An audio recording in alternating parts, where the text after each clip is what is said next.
All right, we are live, ladies and gentlemen, boys and girls. We are back with another episode of The Authority Project. And I am here with my new good friend, Sarah St. John here. She is here, she says, to help us build a business on a bootstrap budget. Is that right, Sarah? That is right. Well, we shall certainly see. We shall see on this current episode of The Authority Project. All right, ladies and gentlemen, boys and girls, feast your eyes and tune your ears. It's that time again. We are live with another episode of The Authority Project. It's the video podcast streamed on Facebook, YouTube, Twitter, and Periscope, where we talk to digital marketers, business coaches, and creators of all kinds on how they've built authority in their field and how you can mimic their success. Developing authority, building your audience, and attracting better clients to your own business. Now, without further ado, let's bring to the virtual stage your host, Brian S. Arnold. All right, we are back, my friends. You are the project, and we want to slap authority to your name so you can sell more of what you're great at. It's the Authority Project show here, and I am honored to have Sarah St. John here helping us, you, the solopreneur, helping you build a business on a bootstrap budget. I am excited to have her on the show talking about this. How are you doing today, Sarah? I'm doing good. What about you? I'm doing okay. There's gonna be some snow tomorrow, but we'll see what happens there. Yeah. I'm in Dallas, Texas, and it's snowing a lot here, which is unusual.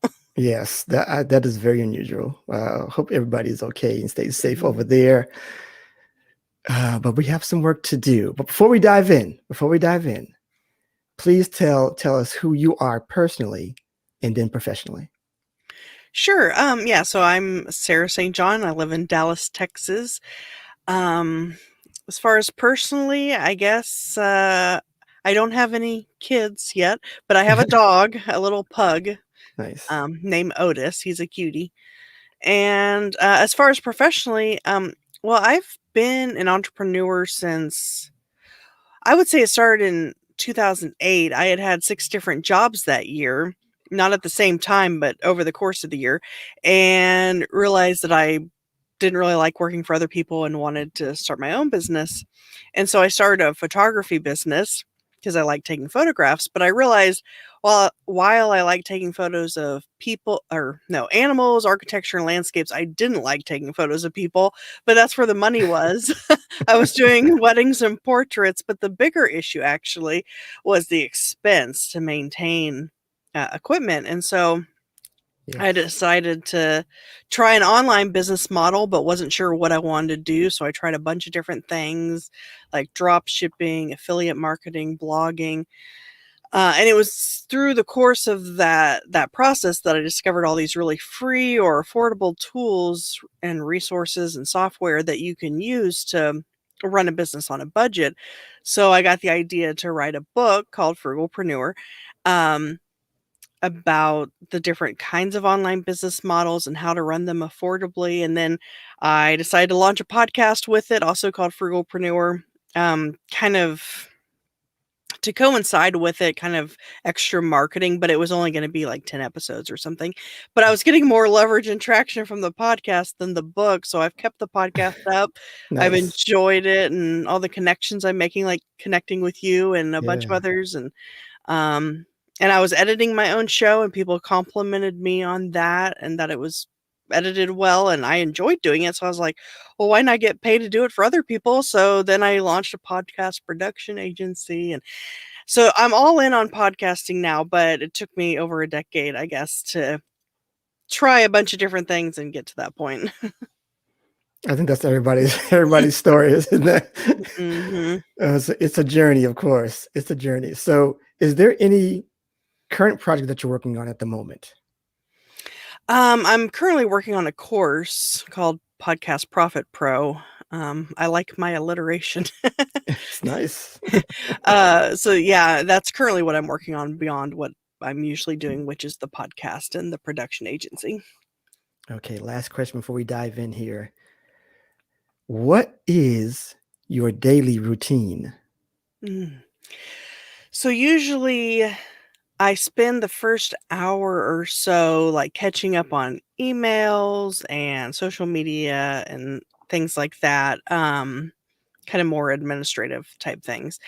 And then I usually try to catch up on some podcasts that I subscribe to and do some learning and whatnot. And then I work on my businesses, um, editing my own podcast, things like that. So yeah, it can be difficult at times to manage time, but that's that's my rough schedule. Yeah, it's part of the course. Part of the Yeah. course. It can be busy for sure. So Mhm. let's get started. I'm excited to give you this first question here. So, Sarah, let's start with the age-old excuse first. I don't have any money. I can't do what I want to do to start a business. So, what do I do? What do I do? It's tight. How am I supposed to do this? That's the Mhm. question. What do you say to that?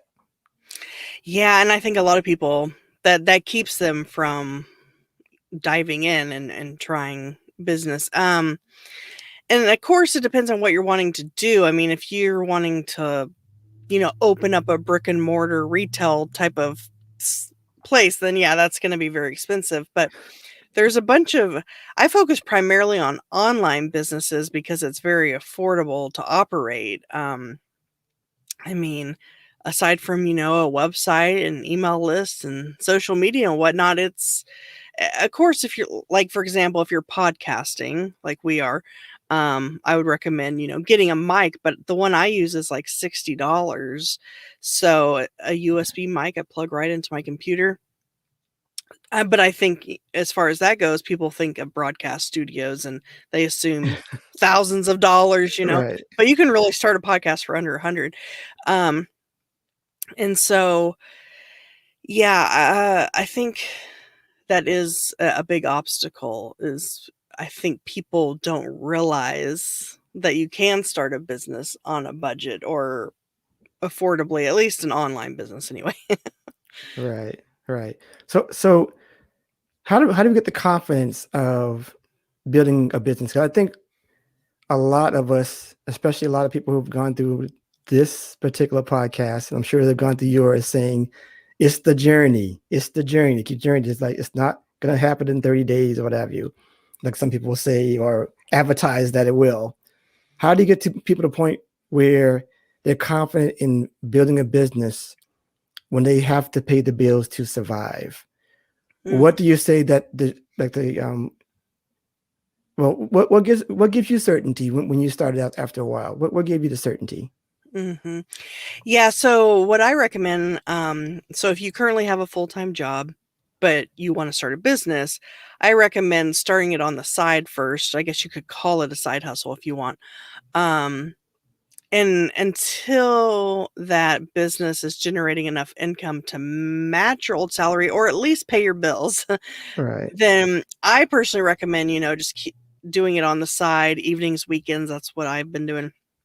And build up the income. I know a lot of people they when they start a business, they think they have to, quit their full-time job and jump right in.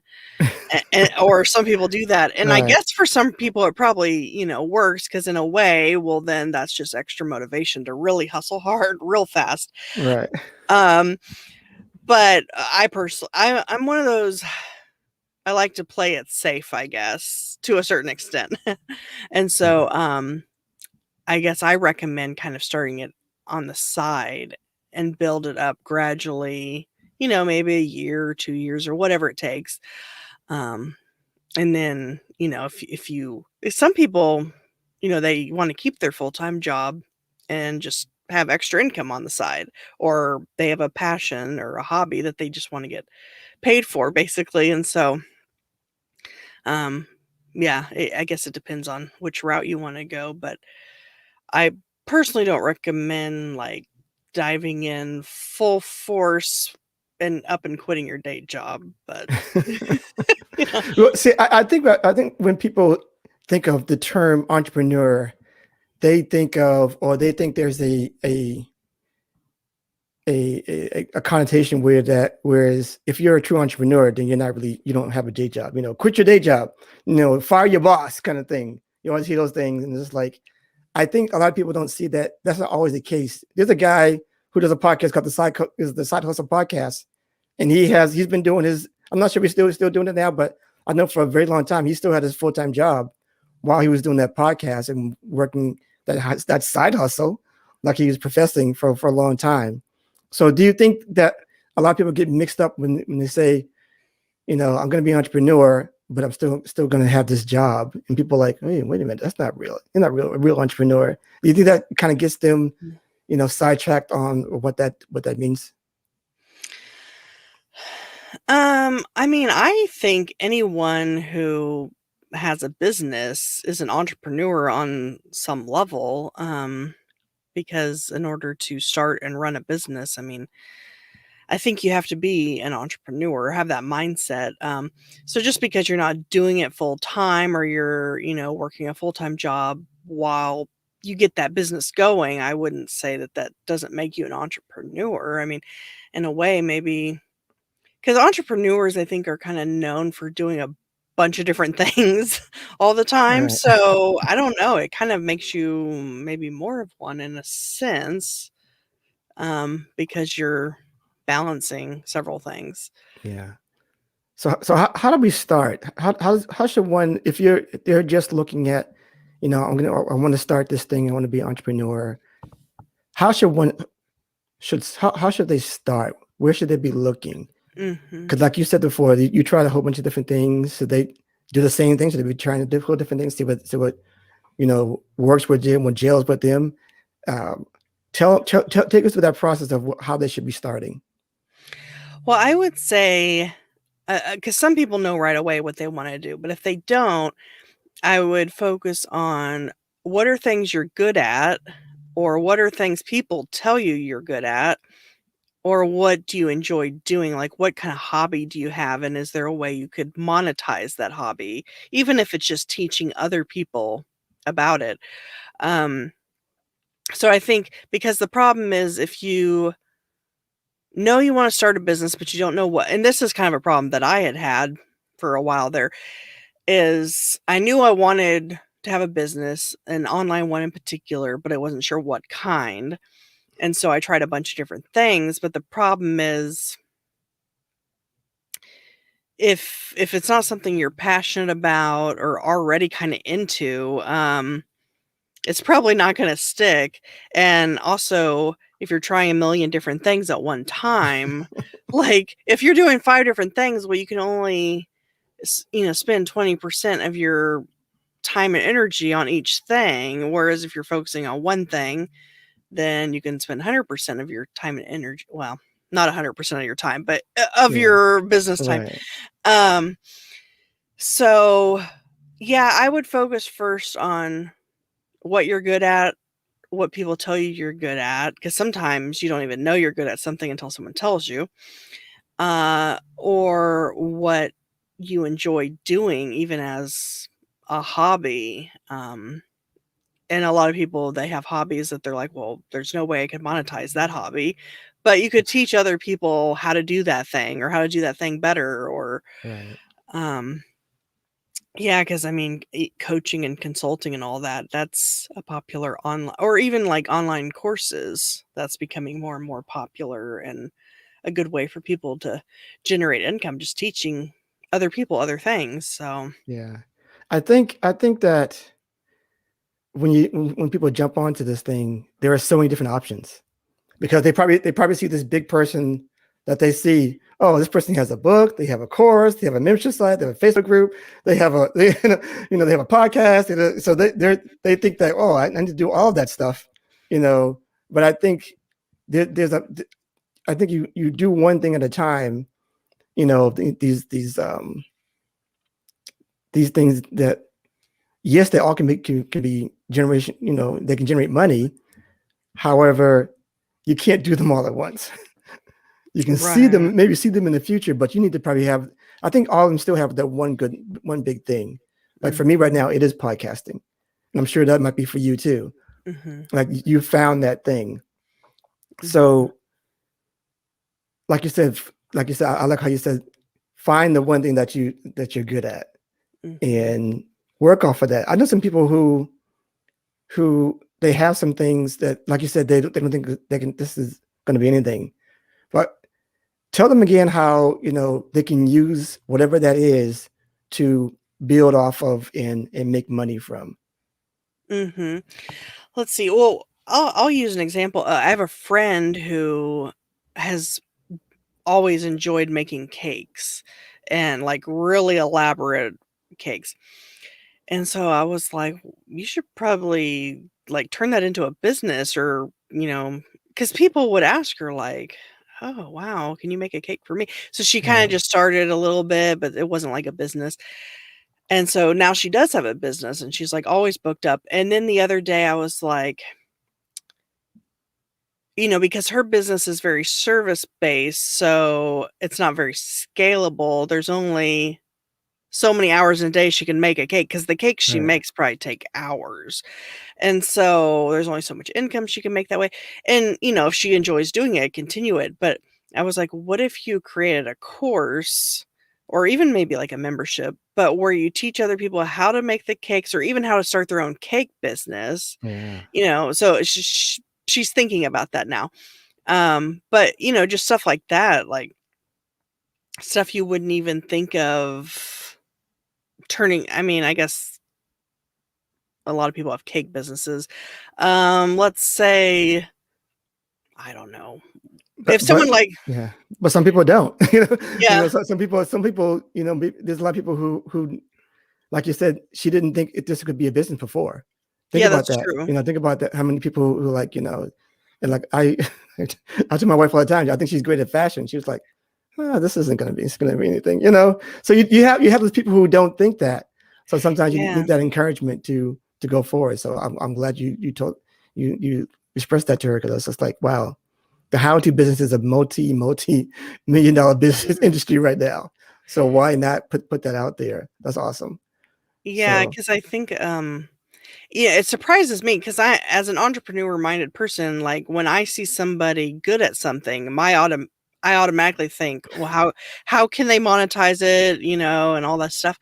But, yeah, you're right, like, someone who maybe isn't necessarily entrepreneur-minded from the get-go, they don't think that way. They just yeah, think, "Oh, I like doing this thing, and I do it for a few friends or whatever." But yeah, until you tell someone, like, "Have you thought about this?" I've done that with a lot of friends, like, wow, maybe they have a really good story and I'm like, "Have you thought about writing a book about that?" Just different things, like finding something in someone that they don't realize they could use as some sort of platform or course or business or what have you. yeah, that's great. Because like I think when people say there's only just so much to go, there's always avenues where you can take it this way. So that's great. So let me ask you this: what should we, in your experience, what should we not be spending our money on at first? Show us how to be frugal, Sarah. Yeah, so, okay, what I recommend is if there's a particular type of software or something that you think you need for your business, like a booking calendar or an email list or, all these Yeah, different things that are out there, course platform. I recommend finding one that offers a free plan and starting on that. And then, like, for example, email marketing platform I use is called SendFox. yeah, And when I signed up, I think the first 3,000 subscribers are free. Well, and I'm grandfathered in. Now it's, I think, 1,000 subscribers. Um, and there's some others like MailChimp and MailerLite. They both have free plans.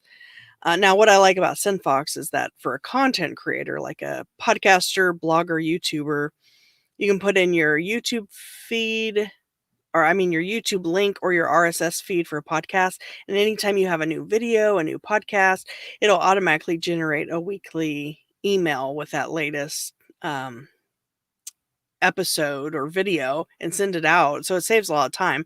So I really like that platform. But no matter what kind of software you use, if you can find one that offers a free plan, and then at a certain point you might have to go up to the paid plan, but if it gets to the point where you're having to go up to the paid plan, it usually means you're probably generating some sort of income. Because if you have, for example, with email marketing, if you have over 1,000 subscribers and now you have to start paying, well, you probably are generating income that would cover that cost and then some. So yeah, I would say, and then the other thing is people think they need to start big and go all out. And, like for a podcast, they'll think, oh, I need to spend $500 on this mic when you could get a mic for like $60. And, you could actually do it for free if you technically with your earbuds or something, but I don't personally recommend that. But, so yeah, just thinking through, like just going with the must-haves. Like I try to run all my businesses for under 100 a month. Well, now I'm actually down to like 40 to 60 a month because I found, as frugal as I was, I still found some things that I could cut out or like switched to a different provider that had a free plan or a cheaper plan or whatever. And so yeah, that's cutting out miscellaneous or extraneous expenses that would be nice to have, but you don't need. Right. And then going with the free plan or most affordable plan starting out. That's great. Okay, that's awesome. So spend wisely, spend on free plans, right? Are there any essential things that we need to pay for that are worth investing in the beginning? I mean, there's some free things, but are there things like maybe getting into a virtual assistant, maybe, or something like you need to have, like you really should pay for this, like you said, pay for a mic if you're doing podcasting, a decent enough mic. Are there other essentials that you see just for general business that you need to have this really invest in this because that's something that you need? What do you think about that? So as far as the virtual assistant, I mean, I don't even have one yet at this point, though I'm thinking about it. But that can get, $200 to $500 or something a month on average. Yeah. So I mean, starting out, I probably wouldn't recommend that unless that fits in your budget. But yeah, as far as must-haves, I mean, obviously a website, which you can get a domain for $1 at oneandone.com. That's where I get all my domains. And then if you use WordPress, you just have to pay for hosting, which, depending on which host you go with, could be as low as $3 a month. Or you could go with like a Wix or Weebly or Squarespace, and that's like, I don't know, $10, $20 a month. Now, for a podcaster, you have to have a podcast host, and that can range, depending on who you go with, from like 5 to 20. Although there are a couple that have a free plan, but it doesn't go very far. Like you can only have like 5 hours or something, Yeah, not good. Yeah. So the must-haves, I would say, is a website, obviously, an email marketing platform. If you're a podcaster, then podcast hosting, a podcast mic. If you're doing like blogging or affiliate marketing or coaching or consultant, I mean, I guess a booking calendar. But a lot of those booking calendars, they have a free plan. Like I use the free Calendly plan. Though if you want to take payment, like if you're a coach or something and you want to take payment, usually you have to get a paid plan for that. Let's see. And I would recommend having something on your website that can capture leads. Like on my website, I have like a bar at the top that says, get my latest book, download for free, and they put in their email. Well, the thing I use for that is called Sumo, sumo.com, and that's free. It's actually the same people that do SendFox. And then another tool of theirs that I use is called KingSumo, which is free. And I use that for my giveaways. Yeah, a whole bunch of free stuff. Canva for designs, I recommend that. Now for podcast cover art, if you're doing a podcast, for example, or for a book cover, if you're, writing a book, I would recommend hiring someone for those types of things, but you could get someone on Fiverr, a pretty Yeah. good person on Fiverr. Yeah. But yeah, for most designs and stuff though, that aren't, going to be seen like anywhere and everywhere, if it's just going to be like a blog post graphic, for example, then Canva, do it yourself for free. Yeah, I guess that's a few tools there. Yeah, there's a few tools. Yeah, so I think we both are big fans of, and you should be if you're talking about bootstrapping, you should be a fan of Appsumo for sure. If nothing else, for their long-term deals, lifetime deals, should I say, lifetime deals for sure. Stay on that so you can get something of decent quality. Maybe pay it for one time and get a lifetime of updates to a piece of software, right? So that's one thing. Yeah, I've used them for quite a few things. Actually, I just found something on there the other day. So I'm creating that course right now, and the only course platform that has a free plan that I know of is Thinkific. So I started the course on Thinkific. Okay. But then Appsumo has a deal right now for one called Guru Can, and it's like a $79 one-time lifetime deal, whereas I guess when it goes out of Appsumo, it's gonna be like $99 a month or something. And so now I'm switching to that because it actually has more features and I really like it. Yeah. So yeah, definitely look into Appsumo. I know some people who I coached before. It didn't dawn on me that they didn't know about Appsumo. I was like, what are you doing? So definitely know about Appsumo. There's some others out there, but they are the kings of the lifetime deals for sure. So just be aware that it can be addicting. Sometimes you can buy some stuff that you don't really need, like you said before. So be sure that you buy stuff that is essential to that you're going to work on. You're going to be using it right now. I would say if you're not going to use it right now, there's no need to. I mean, that's I'll say that broadly because there's some things that you might need way in the future that if you have the money, go for it. I would say, but it's a personal choice. I think, right? Yeah, definitely check out their website because I think every day they have new deals going on, and it's a good way to start a business. I think to use those different softwares for their lifetime deals.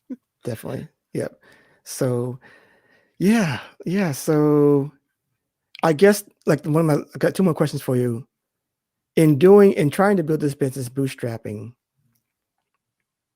let me give you this. Should they prepare to maybe have a skill set like you start to learn, like I'm trying to start to learn now too, have a skill set where I can do some freelance work while I'm doing, starting to build my business? Is that something they should be looking into where they can, align themselves with another company saying, I do this, let me help you do this. I can do this for a certain part. And then using that money to fund their business. What do you think about that?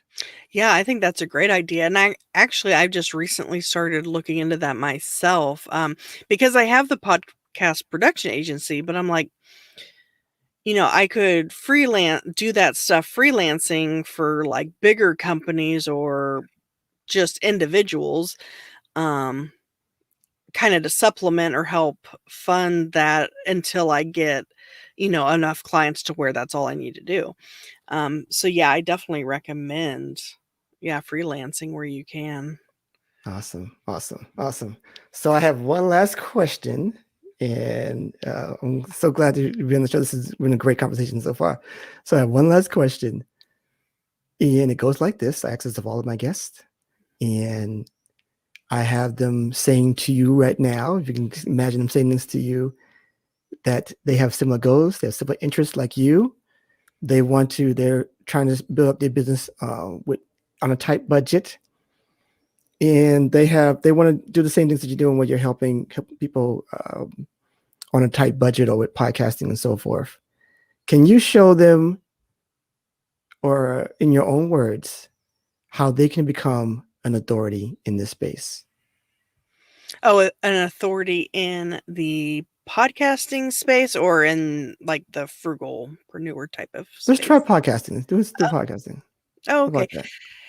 Yeah, so I think one of the best things about podcasting is the exposure that you get. I think a lot of people assume that you make money directly from podcasting, and you could if, like if you had sponsorships or ad dollars, but you usually have to be a really big podcast for that.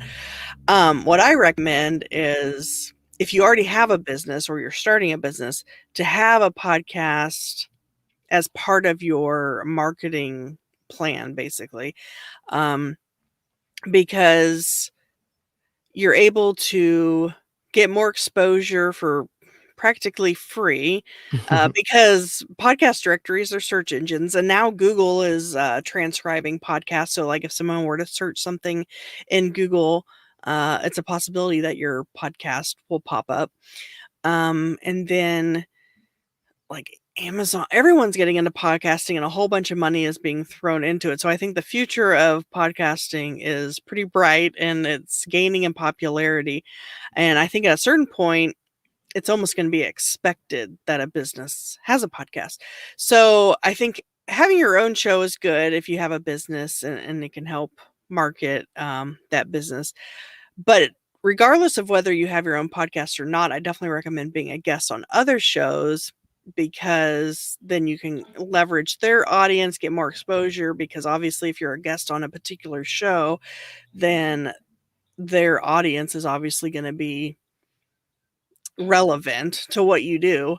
So yeah, I think between podcast hosting and guesting, I mean, even if that's all you did to market and gain exposure, that might actually go further than advertising even. So, yeah, and you become an authority in your, because people get to know, like, and trust you.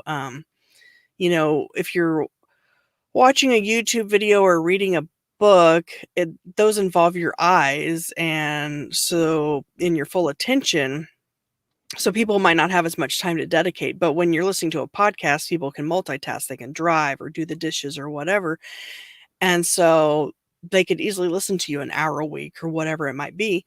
And they get to know, like, and trust you, and it does build your authority and credibility within whatever niche that is. I love it. I agree with all of that. I, I agree with all of that. It's an amazing thing to do. I know it can be scary for sometimes people who think about podcasting at all, but I would try it out. And like I said, if anything, be a guest on shows. So I'm going to try to do more of that this year myself. Yeah. So with all that said, thank you so much. Thank you so much, Sarah. That was awesome. Showing us how to bootstrap a business. It's a journey, but you can do it on a tight budget, even if you have a job, and just spend wisely on the right tools and get out there and show your worth, show who you are, take your message to the masses and be an authority. Awesome stuff. Incredible. So please tell people where they can find you after the show, Sarah. Sure. Yeah. So I have 3 books I give away for free. The PDF version at thesarahstjohn.com/free.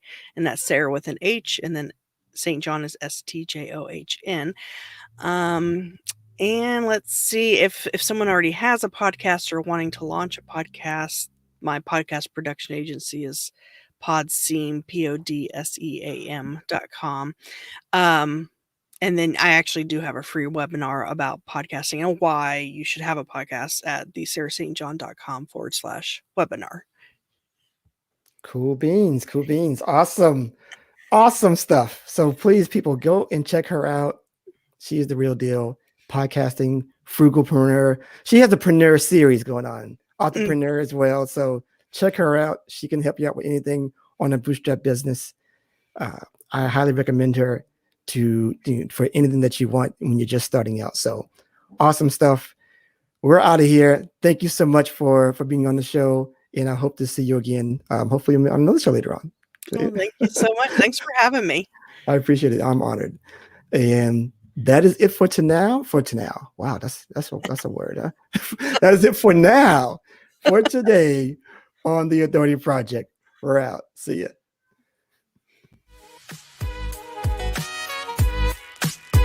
And that's a wrap for this episode of The Authority Project. Thanks so much for tuning in. And if you like what you heard, we want to hear from you. Subscribe, rate, and give an honest review. Share and tell your friends so they can hear too. And for even more authority building tactics, be sure to sign up at theauthorityletter.com. Get free weekly content and ongoing digital product giveaways to help you on your entrepreneurial journey.